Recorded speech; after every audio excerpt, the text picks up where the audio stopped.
ఒక్కొక్కరు ఏ రీతిగా జీవిస్తున్నారు బైబిల్ నుంచి నేర్చుకుంటున్నాం కదా. ఇవాళ మనం కూడా కొన్ని మాటలు నేర్చుకున్నాము. మనం తీసుకునే నిర్ణయాలు దేని మీద ఆధారపడి ఉన్నాయి. మనం తీసుకున్న నిర్ణయాల మీదే మన జీవితాలు ఆధారపడి అని మనం తెలుసుకున్నాము. అలా నిర్ణయాలు తీసుకున్న వాళ్ళు, భార్యాభర్తలు ఉన్న వాళ్ళు ఎలిమెలెకు, నయోమి వాళ్ళ గురించి మనం తెలుసుకుందాం. ఎలిమెలెకు, నయోమి ఇద్దరు బెత్లెహేములో బాగా సమృద్ధిగానే ఉంది, కానీ కరువు వస్తుందని అప్పుడే తెలిసింది. అంతే, కరువు వచ్చిందో రాలేదన్న కరువు రాగా అన్నారు అంతే. అప్పుడు ఏం చేశారు వాళ్ళు, అప్పుడు కరువు వచ్చిందని తెలుసుకొని ఒక నిర్ణయం తీసుకున్నారు. ఏమని, ఇక్కడ ఉంటే కరువు వస్తుందేమో, మనం కరువులో పడి చనిపోతామేమో అని వాళ్ళు ఏం చేశారు, మోయాబు దేశానికి వెళ్ళారు. అక్కడ సమృద్ధిగా ఉన్నది కదా. మోయాబు దేశానికి వెళ్ళినప్పుడు వాళ్ళు తీసుకున్న నిర్ణయం అది. ఇప్పుడు బెత్లెహేములో ఉన్నవారు అందరూ వెళ్ళిపోలేదు కదా. అందరూ వెళ్ళిపోతే సరే మనం కూడా వెళ్ళామో, అందరూ వెళ్తున్నారు మనం కూడా వెళ్ళాము అనుకోవచ్చు. కానీ ఏం జరిగింది, అందరూ అక్కడే ఉన్నారు. ఓన్లీ నయోమి, ఎలిమెలెకు మాత్రమే తన కుమారులను తీసుకొని బెత్లెహేముకి వెళ్ళిపోయారు కదా. బెత్లెహేముకి వెళ్ళిన కొన్ని దినాలకి ఏమైంది, ఎలిమెలెకు చనిపోయాడు. ఎలిమెలెకు చనిపోయినప్పుడు మరి రూత్ అనుకోవాలి కదా, నయోమి అనుకోవాలి కదా, ఏమని, మేము ఇక్కడికి వచ్చాము, నా భర్తను పోగొట్టుకున్నాము, మా దేశంలో మరి బాగానే ఉందిగా, వెళ్ళిపోవాలి కదా అన్న నిర్ణయం తీసుకోవాలి. కానీ అయినా ఆమె నిర్ణయం తీసుకోకుండా ఏం చేసింది, మోయాబీ స్త్రీలనే తన కుమారులిద్దరికి పెళ్లి చేసింది కదా. పెద్దదాని పేరేంటి, ఓర్పా, రెండవ పేరు రూతు. అయితే ఓర్పా రూతు ఇద్దరు ఉన్నారు.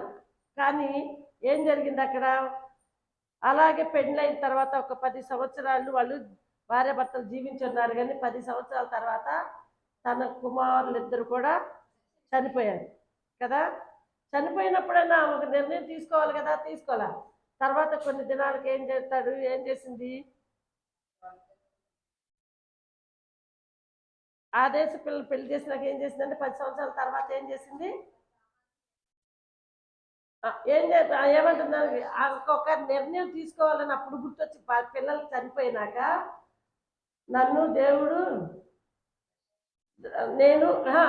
దేవుడు మరలా బెత్లెహేములో సమృద్ధిని కలుగు చేస్తున్నాడని తెలుసుకొని ఏం చేసింది, ఇక్కడ మళ్ళీ కరువులు వస్తే నేను మళ్ళా నా దేశానికి వెళ్ళిపోవాలని అప్పుడు తీసుకున్న నిర్ణయం ఏంటి, తన భర్తను పోగొట్టుకొని బిడ్డలిద్దరిని పోగొట్టుకున్నాక మరలా దేవుని వైపు చూసింది.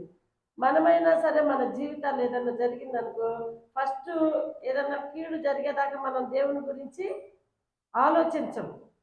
దేవుడు ఇది నిర్ణయం కరెక్టా కాదన్నది మనం ఆలోచించం. మనం తీసుకున్న నిర్ణయం కరెక్ట్ అనుకుంటాం, కానీ మళ్ళీ దానికి తోడు ఏం చేస్తారు, పక్కన వాళ్ళు వీళ్ళు ఏం చేస్తారు, నువ్వు తీసుకున్నది మంచిదేనమ్మా, ఇది బాగానే ఉంది, ఇది చేద్దాం, అది చేద్దాం, ఇది చేయకూడదమ్మా, అది చేద్దాం అంటే దేవుని వైపు చూడకుండా ఏం చేస్తాం, మనుషుల వైపు, తను తీసుకున్న నిర్ణయం వైపే మనం ఆలోచిస్తాము కదా. ఆ రీతిగానే నయోమి ఏం చేసింది, ఇప్పుడు ఒక నిర్ణయం తీసుకుంది. ఏమని, మరలా బెత్లెహేంకి వెళ్ళిపోదాం, బెత్లెహేంకి వెళ్ళిపోదాం అన్న నిర్ణయం తీసుకుంది. చూద్దాం, చూడండి, రూతు గ్రంథము 1వ అధ్యాయం తీయండి.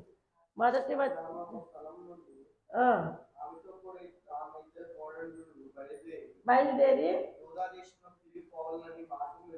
వెళ్ళుచున్న అంటే ఏం చేసింది, వీళ్ళిద్దరు కూడా తీసుకొని వెళ్దామని, ముగ్గురు వెళ్దాం అనుకొని ఏం చేసింది, ఇక్కడ నిర్ణయం తీసుకొని బయలుదేరింది.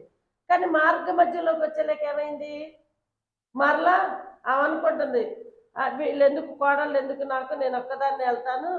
మరి కోడళ్ళు అంటే ఇప్పుడు ఆమె ఊరు నుంచి వచ్చేటప్పుడు కోడలు లేరు కదా, ఈ కోడళ్ళు కూడా తీసుకొని వెళ్తే పెళ్ళిళ్ళు కూడా అయినాక కోడళ్ళు అత్త ఇద్దరే ఉండాలని ఊర్లో వాళ్ళు అనుకుంటారు. ఏమో తన నిర్ణయం ఏమయ్యిందో మనకైతే తెలీదు.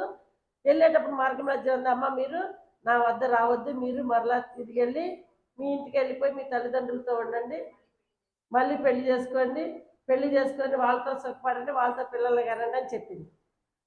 చెప్పినప్పుడు వారు ఏమన్నారో చూద్దాం. రూతు 1:8 చూద్దాం. చూసి వెల్లుడి చనిపోయిన వారి ఎడలను నా ఎడలను దయ చూపించండి.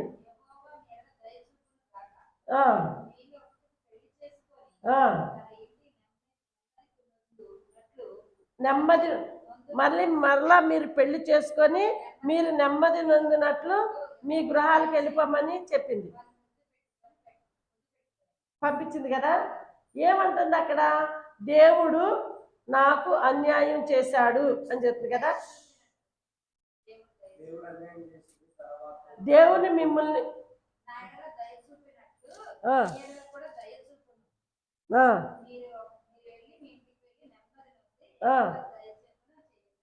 చెప్పింది. ఏమంత తర్వాత వాళ్ళ తల్లిది, నా కుమార్తెలారా, దేవుడు నాకు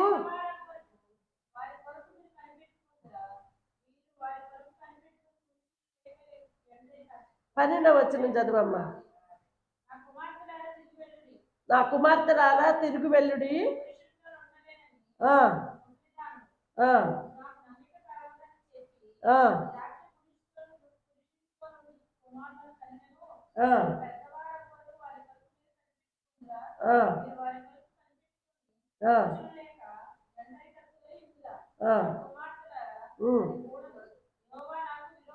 ఏమంటుంది? యెహోవా నాకు విరోధిగా మారెను అని చెప్తుంది కదా. అసలు దేవుడు విరోధిగా మారాడా, లేకుంటే ఈమె విరోధిగా మారి దూరంగా వెళ్ళిందా? యోధా బెత్లెహేం అంటే సమృద్ధి గలది, కానీ కష్టం వచ్చిందంటే అది కరువులు వచ్చే టైం కాబట్టి కరువు వచ్చిందో, దేవుని చిత్తం ఏమైనదో కరువు వచ్చింది. కానీ అందరూ ఆ ఊర్లో వాళ్ళందరూ అక్కడే ఉంటే దేవునికి విరోధంగా ఏం వెళ్ళిపోయిందా, లేకుంటే దేవుడే ఏమి విరోధంగా అయ్యి తన కుమారుల్ని తన భర్తల్ని చంపేశారా? ఏమీ విరోధంగా అయింది కాబట్టి సాతాను వాళ్ళని శోధించింది అనమాట. అయితే నాకు విరోధమైనట్టు దేవుడు మీకు విరోధంగా కాకుండా నిమిత్తం మీ ఇంటి పుట్టింటికి వెళ్ళమని చెప్తుంది కదా. అప్పుడు ఏం చేసుకున్నారు? వాళ్ళ కోడళ్ళు ఇద్దరు ఒక నిర్ణయం తీసుకున్నారు. ఏమి నిర్ణయం తీసుకున్నారు? వాళ్ళిద్దరు ఏడ్చి ఒక నిర్ణయం తీసుకున్నారు. ఏమని? ఓర్ప ఏం చేసింది?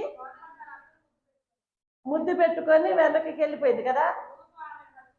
రూతు ఏం చేసింది? ఆమెని హత్తుకుంది. క్రైస్తవులుగా ఉన్న మనము ఎలా ఉండాలి? ఓర్పలాగా ఉండాలా, లేక నయోమి లాగా రూతు లాగా ఉండాలా, లేకుండా నయోమి లాగా ఉండాలా కదా. నయోమి కూడా దేవుని మాట వినక దేవునికి దూరమై అంతా పోగొట్టుకొని రిక్తురాలుగా అయింది. ఓర్ప ఏం చేసింది? ముద్దు పెట్టి అదే ఆమె మీద ఏదో ప్రేమ ఉన్నట్టు ముద్దు పెట్టి వెనకకి తిరిగి వెళ్ళిపోయింది. కానీ రూత్ ఏం చేసింది? హత్తుకుంది. ఎందుకు హత్తుకుంది? అసలుకి దాన్ని హత్తుకోవటానికి కారణం ఏంటంటే, ఇప్పుడు వాళ్ళ అత్త ఏం చేసింది? కష్టాల్లో ఉంది కదా, ఒంటరిగా ఉంది, కష్టాల్లో ఉంది, తనకి పోషించేవారు ఎవరు లేరు కాబట్టి, తోడు లేరు కాబట్టి ఈమెం చేసింది? ఎవరిమైనా మనం ఒకరికొకరు ఉన్నాము అంటే మనకు కష్టాల్లోనే సుఖాల్లోనే కాదు కానీ కష్టాల్లో కూడా అందరూ కలిసి మెలిసి తోడుగా ఉండవలసిన వారిగా ఉన్నాం. రూతు నిర్ణయం అది ఏంటి?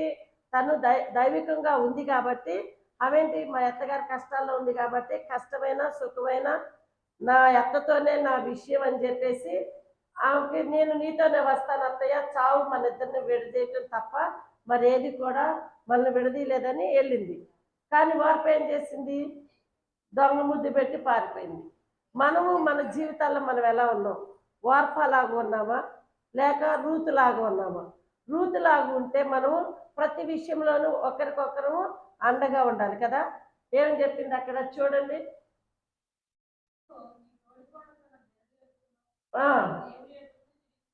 పోయినది, నువ్వు కూడా పొమ్మని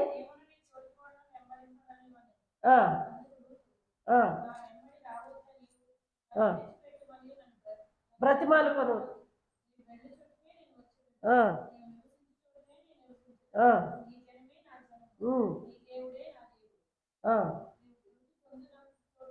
ఇప్పుడు వార్ప తీసుకున్న నిర్ణయము ఎలా ఉంది? లోక ఆశలతో కూడుకున్నది, లోకం వైపు చూసింది, తను లోకంలో కలిసిపోయింది. రూతు తీసుకున్న నిర్ణయము ఎలా ఉంది? క్రీస్తు వంశావళిలో చేర్చబడింది కదా. ఏది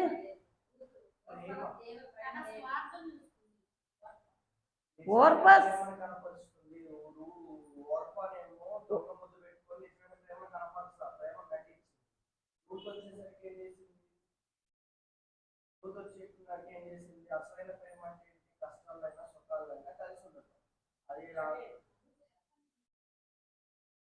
ఓర్ప ఓర్ప ఏం చేసిందంటే దొంగ ముద్దు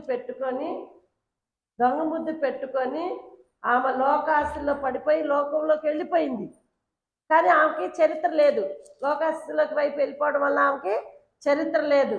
కానీ రూతు తీసుకున్న నిర్ణయము తన కష్టాల్లో, ఎవరినైనా సరే కష్టాల్లో నష్టాల్లో ఏదొచ్చినా సరే అండగా ఉండాలి. కాబట్టి ఆ అమ్మాయి తీసుకున్న నిర్ణయం ఎలా ఉంది? క్రీస్తు వంశావళిలో చేర్చబడింది కదా.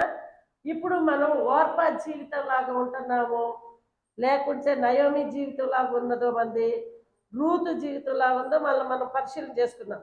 ఎందుకంటే దినదినము మనము దేవుని వాక్యం వింటూనే ఉన్నాం కదా, దినదినము ఉంటున్నాం. కానీ ఎంతవాటికి మనం ఆచరణ ఉన్నాం, మన కుటుంబాల్లో మనకి జరిగే విషయాలను బట్టి మనం ఎలా ఉంటున్నామో మనం ఒకసారి మనం పరిశీలించుకుంటే మనం దేవుని నిర్ణయం పట్ల దేవుని చిత్తానుసారంగా ఉంటున్నామా, దేవుని నమ్ముకొని ఈ లోకాస్తుల వైపు తిరుగుతున్నామా, మన చరిత్ర ఇప్పుడు మనం పోయామనుకో, మన పిల్లలుంటారు, ఉన్నప్పుడు ఏమనుకుంటారు, వాళ్ళమ్మ నేర్పిన ప్రార్థన, వాళ్ళమ్మ నేర్పిన బట్టే వీళ్ళకి ఇంత పడుకుంది అంటారు. అంటే మనం కొనియాడబడతాం అనమాట.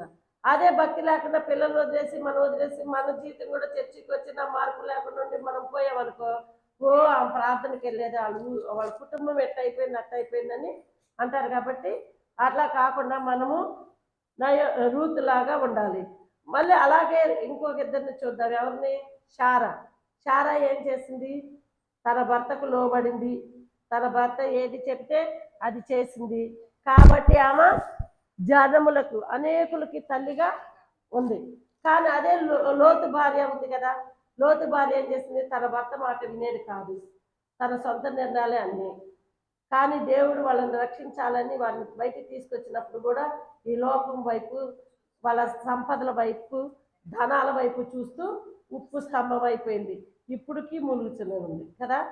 మనము అక్కడ ఉన్న ఓర్ప జీవితాన్ని చూసాము, రూతు జీవితాన్ని చూసాము, ఇక్కడున్న శారా జీవితం చూసాము, లోతు భార్య జీవితం చూసాము. వీళ్ళిద్దరిలో మనము చూసింది ఏంటంటే, ఓర్ప లోకంలో పడిపోయింది, చరిత్రహీనరాలు అయిపోయింది. లోతు భార్య లోక వైపు చూసింది, చరిత్రహీనరాలు అయిపోయింది. కాకపోతే రూతు దేవుని వైపు చూస్తూ దేవుని నీతిని బట్టి, యథార్థతను బట్టి ఆమె తీసుకున్న నిర్ణయము యేసుక్రీస్తు వంశావళిలో చేర్చబడింది. శారయి తన భర్తకు లోబడుతూ ఆయన చెప్పింది చేస్తూ దేవుని వైపు చూస్తూ ఉండటం వల్ల అనేక జనాలకి తల్లిగా అయింది. దేవుడు చెప్పాడు కదా, అనేక జనములు తల్లిగా ఉంటామని, తల్లిగా అయింది. అదే మనం కూడా వాళ్ళు ఉన్నట్టు నమ్మకమైన జీవితంలో కూడా మనమైన నమ్మకమైన వారిగా ఉండాలంటే ఒకసారి చూద్దాము. రూతు 2వ అధ్యాయము 1వ వచనం నుంచి చూద్దాం. ఆస్తిపరుడు ఎలిమెలెకు వంశస్థుడై ఉన్నాడు బోయాజు. ఇప్పుడు ఏం చేసింది రూతు? వాళ్ళ ఊరు వచ్చేసారు, బెత్లెహేంకి వచ్చేసారు. మరి వాళ్ళిద్దరే కాబట్టి కష్టపడి బతకాలి కాబట్టి ఆమె ఏం చేసింది? ఒక పొలంలో పరిగెరుకోవటానికి వెళ్ళింది కదా. అది ఎవరిదన్నా నాకు ముందు తెలీదు. దేవుని చిత్తంగా దేవుని ఇష్టానుసారంగా జీవిస్తుంది కాబట్టి దేవుడే తనకి సహాయం చేసినట్లుగా ఏర్పాటు చేశారు. పొలంలోకి వెళ్ళేటప్పుడు ఆ పొలం ఎవరిది? వీళ్ళ బంధువులదే. కానీ వాళ్ళు పరిగెరుకునే సమయంలో ఏమని చెప్తారు? అక్కడ ఉంటుంది చూడు, చదువమ్మా. పొలంలోనికి వచ్చి చేను కోయి వారి వెనుక పొలంలో పరిగి వేరుకొనిచుండగా ఆ పొలంలో ఆమె పోయిన భాగము బోయజ్ది. బెత్లెహేము నుండి వచ్చి ఆ, చెప్పగా ఆ, బోయాజు ఆ, ఏమన్నాడు? పొలంలో పనిచేసే వాళ్ళు మేస్త్రులు ఉంటారు కదా, వాళ్ళని చూసి ఏమన్నారు? ఈ చిన్నది ఎవరు అని అడిగారు. కొత్తగా ఉంది కాబట్టి ఎవరు అని అడిగారు. ఆ, ఆ, ఏం చెప్పాడు ఆయన? నయోమి మోయాబు దేశం అమ్మాయి అమ్మయ్యా, నయోమితో కూడా తిరిగి వచ్చిన మోయాబు రాలని చెప్పాడు ఆయన. ఆ, ఆ, ఆ, ఆ, ఆ, ఆ, ఆ, ఆ, చెప్పారు. ఆ, నా కుమారి, నా మాట వినుము, పోవద్దు. ఏం చెప్తున్నాడు బోయాజు నయమితో? అమ్మా, నా కుమారి, నా మాట వినమ్మా, నువ్వు ఎవరి దగ్గరికి వెళ్ళొద్దు, ఏ పొలంలోకి పోవద్దు, మా పొలంలోనే ఏరుకోమని చెప్పాడు. కానీ ఆమె ఏం చేసింది? ఆయన చెప్పిన మాట ప్రకారము నమ్మిక ఉంచి, అంటే ఈయన చెప్పాడు మంచివాడే అని చెప్పి నమ్మిక ఉంచి వారి స్థేల్లోనే ఏరుకుంటా ఉంది కదా. ఎవరమైనా మనం కూడా అందరూ నమ్మకస్తులంగా ఉండాలి అంటే మనం ఏం చేయాలి? ఎవరైనా చెప్పిన మాటకు లోబడి స్థిరపడి నమ్మకంగా వారి దగ్గర ఉంటేనే మనకి మంచి జరిగింది కదా. ఎక్కడో చాటుకి అక్కడో చాటుకి అక్కడో చాటుకి ఎక్కడో చాటుకి వెళ్ళామనుకో, ఏమైంది అప్పుడు? ఇవాళ బోయాజు పొలంలో నుంచి బోయాజు పొలంలో నుంచి ఆమె అక్కడ ఏరుకోకుండా ఇంకో పొలంలో ఏరుకుంది అనుకో, మాట వినకుండా నమ్మకంగా లేకుండా, రేపు ఇంకొక రోజు బోయాజు మళ్ళీ ఆ పొలంలోకి రానిచ్చేవాడా? ఎందుకంటే నేను ఇక్కడ ఉండమంటే ఉండకుండా వెళ్ళావుగా, నువ్వు అక్కడే వెళ్ళి ఏరుకో, ఇంకా నేను ఎందుకు ఇక్కడికి ఎందుకు అని చెప్పేవాడు కదా. అప్పుడు ఆమె ఏం చేసేది? ఆమె నమ్మకత్వాన్ని కోల్పోయేది కదా, ఆశీర్వాదాలు కోల్పోయేది, నమ్మకత్వం. నువ్వు నమ్మికుంటేనే కదా నీకు ఆశీర్వాదం వచ్చింది. ఇప్పుడు యేసుక్రీస్తు వంశావళిలో నువ్వు ఎక్కావంటే నువ్వు నమ్మకంగా ఉండబట్టే. మనం కూడా మనం చేయించిన ప్రతి పనిలో కూడా, మన పనే కాదు, మనం ఒక సంఘాన్ని, పొలము అంటే ఏంటి అసలుకి? సంఘం కదా. బోయాజ్ అంటే ఒక దైవజండు కింద లెక్క. అప్పుడు దైవజండు ఒక మాట చెప్పాడు అంటే మనం ఆ మాట నమ్మితే మనం ఆశీర్వాదాలు పొందుకుంటాం.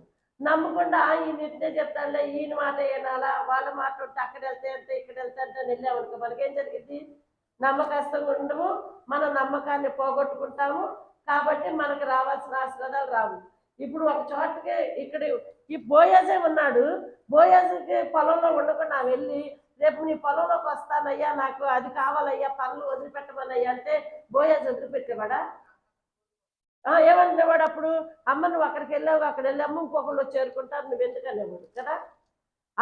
అలాంటిది మనం నమ్మకమైన వారంగా ఉండాలి అంటే మనం ఎవరైనా చెప్పినట్టు దానికి లోబడి జీవించాలి. లోబడి జీవించినప్పుడే మనం విధేయులం అవుతాం. విధేయులం అయితేనే దేవుని ఆశీర్వాదాలు. ఇప్పుడు వినయ మనసు గల వారికే దేవుని దీవులు మెండుగా ఉంటాయని చెబుతున్నారు కదా. మనం వినకుండా, వినయ మనసు లేకుండా, విధేయత లేకుండా మన ఇష్టానుసారంగా జీవించామనుకో, దేవుడు మనకి నమ్మకమైన వారుగా మనకి చెప్పడు, మనకు రావాల్సిన ఆశీర్వాదాలు మనకి ఇవ్వడు. కానీ దేవుడు నమ్మకమైన వాడిని ఎత్తుకుతున్నారు, నీతిమంతులుగా ఎత్తుకుతున్నాడు. కానీ మనం ఎవరు నీతిమంతులుగా ఉంటారని చూస్తున్నాడు.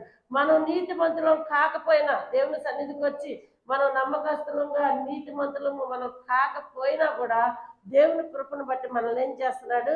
మనం ఏది అడిగినా ఇస్తున్నాడు. మనకి సమాధానం రాకపోవచ్చు, అది కొంత కష్టం కలిగినాకైనా ఆన్సర్ సమాధానం రావచ్చు. కానీ ఎందుకు వస్తుంది, ఆ నష్టం ఎందుకు కలిగింది అన్నది మనం ఆలోచించట్లేదు. ముందు నష్టం వచ్చింది ఎందుకన్నది మనం ఆలోచిస్తే రెండోసారి మనం ఏ మాట చెప్తే ఆ మాటకి మనం లోబడే వారంగా ఉంటాం. లోబడితే మనకు దేవుడు తన ఆశీర్వాదాలు మనకు మెండుగా ఇస్తాడు కదా. అలాగే ఇంకోటి కట్టుబడి ఉండటం. నమ్మకస్తంగా ఉండటం వేరు, మనం కట్టుబడి ఉండటం వేరు కదా. నమ్మకస్తంగా ఉన్నారు కాబట్టి దేవుడు ఆ పొలంలోనే ఉండమని చెప్పాడు. ఇప్పుడు కట్టుబడి ఉండమన్నాడు కదా. కట్టుబడి ఏదైతే మాట చెప్పాడో ఆ మాటకి కట్టుబడి ఉంటే ఏం జరిగిందామా, తనకి బోయజ్కి భార్య అయ్యింది కదా. ఏ పొలంలోనైతే ఇప్పుడు ఆ పొలంలో బోయజ్ చెప్పబట్టి అక్కడ ఉంది కాబట్టి, ఆయన చెప్పిన మాటకి కట్టుబడి ఉంది కాబట్టి ఆమె ఎక్కడైతే పరిగెరుకుందో ఆ పరిగెరికిన పొలానికి యజమానురాలైంది కదా. అలాగే మనం కూడా మన సంఘములో ఉన్న ప్రతి ఒక్కరి మాట, దేవుని చిత్తమైన మాట, దైవజన్ నోటి నుంచి వచ్చిన మాట, లేదా దేవుని వాక్యంలో ఉన్న మాటకి మనం కట్టుబడి ఉంటే మనం ఏమవుతాము, దేవుని ఇల్లంతట్లో నమ్మకస్తులు అవుతాం. దేవుడు ఆయన నమ్మకస్తులుగా ఉన్నాము, ఆయన కట్టుబడి ఉన్నామంటే మనల్ని ఇంకేమన్నా విడదీయటానికి ఏమన్నా అవకాశం ఉందా? లేదు కదా. ఆశీర్వాదాలు మనకు మెండుగా ఉంటాయి. కాబట్టి ఈ రోజు అలా ఉండడం వల్ల ఆ పొలానికి యజమానురాలైంది, ఆ పొలానికి యజమానురాలైంది, ఆ యజమానికి భార్య అయింది, గొప్ప ఆధిక్యత తనకు వచ్చింది. కాబట్టి మనం కూడా అలా ఆధిక్యత తెచ్చుకు దేవుని మన దగ్గర ఇక్కడ కనపడే వాళ్ళ దగ్గరికి మనకు ఆధిక్యత లేకపోవచ్చు, మనకు కనపడపోవచ్చు, కానీ దేవునికి నమ్మకస్తులుగా ఉండి దేవుని విషయంలో మనం కట్టుబడి ఉన్నాం అనుకో, ప్రతి విషయంలో మనకి అక్కడ పరలోక రాజ్యంలో ఉంటుంది మనకి కావలసిన ప్రతిఫలం, రావాల్సిన ప్రతిఫలం. ఇది భూలోకంలో ఉంది కాబట్టి తనకి యజమానురాలై ఆస్తి పనులు అయిండొచ్చు, తన కుమారుడు కలగొచ్చు, అది తర్వాత సంగతి. కానీ ఇక్కడున్న మనం అందరం కూడా దేవుని వాక్యానికి కట్టుబడి దేవునికి ఇష్టలుగా మనం జీవిస్తే మా పరలోకంలో మనం పరలోక రాజ్యాన్ని మనం స్వతంత్రించుకుంటాం, దానికి యజమానులు అవుతాం కదా. అందుకనే మనం ఏమై ఉండాలి, నమ్మకమైన వారుగా ఉండాలి, కట్టుబడి ఉండాలి. మూడోది కృతజ్ఞత కలిగి ఉండాలి కదా. కృతజ్ఞత ఎలా కలిగి ఉండాలి? రూతు 2వ అధ్యాయము 10వ వచనం చూడు. అందుకు ఆమె సాగిలపడి తల వంచుకొని ఏమి తెలిసి పరదేశినైన నాయందు లక్ష్యముంచినట్లు నీకు కటాక్షము కలిగెను అని చెప్పగా ఏమంటుంది అప్పుడు?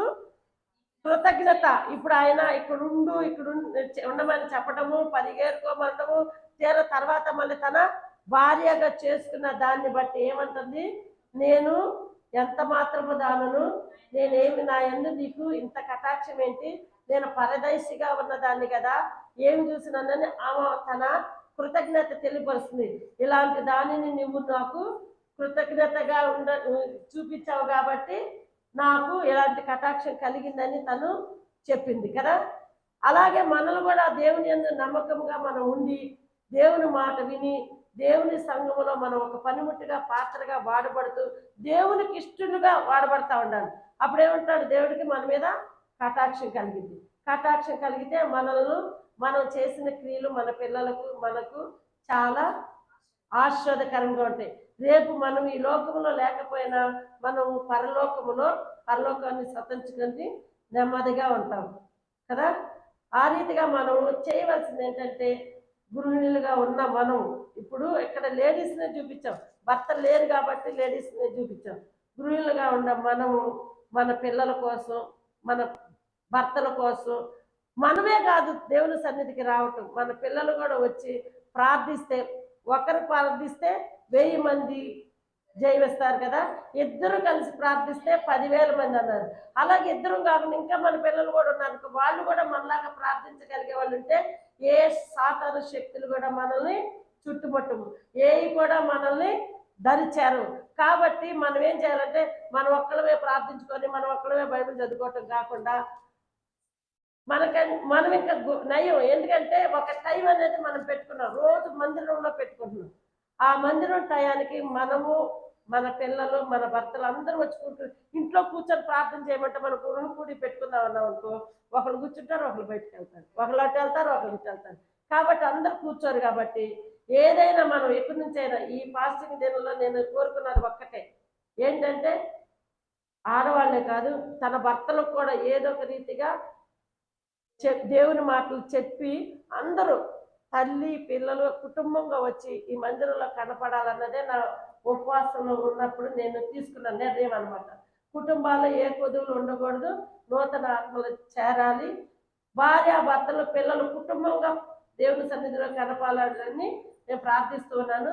మీరు కూడా ప్రతి ఒక్కరు వచ్చే రోజు ఇక సరే ఇప్పుడు ఉపాస దినాల్లో మనం అలవాటు చేసామనుకో వాళ్ళని, ఉపాస దినాలు రెండయ్యా ప్రార్థన చేసుకుందామని, ఇక అట్టగే రోజు కూడా వస్తారని ఆశిస్తున్నాను. కాబట్టి మీరందరూ కూడా మీరు మీ పిల్లలు అందరూ కలిసి దేవుని సన్నిధిలో కనపడాలని నా ఆశ. దేవుడి మాటలు దీవించి ఆస్వాదించును గాక. ఆమేన్.